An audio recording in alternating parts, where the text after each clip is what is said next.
stato tra i fondatori e l'anima trainante dell'Istituto di Studi e Ricerche Camillo Bellieni di Sassari per oltre 30 anni. Michele Pinna si è spento sabato notte nell'ospedale di Sassari, lasciando un vuoto incolmabile nel mondo dell'istruzione, della lingua e della cultura della Sardegna.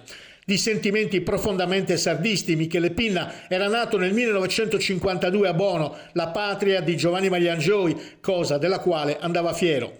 Dopo aver trascorso l'infanzia tra Bono e Bultei, paese di adozione fino agli anni della prima adolescenza, aveva compiuto gli studi tra Nuoro, Ozieri e Firenze. Laureatosi in filosofia, aveva quindi proseguito le attività di ricerca tra Genova, Parigi e Bochum.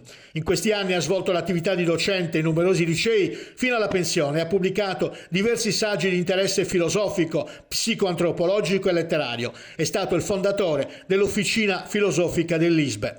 Direttore e fondatore della rivista Sesuglia, ha diretto numerose collane editoriali per la casa editrice Edes. Sono infinite le iniziative realizzate come direttore scientifico dell'Isbe, tra le quali spiccano le battaglie per l'introduzione della lingua sarda nelle programmazioni di Rai Regione.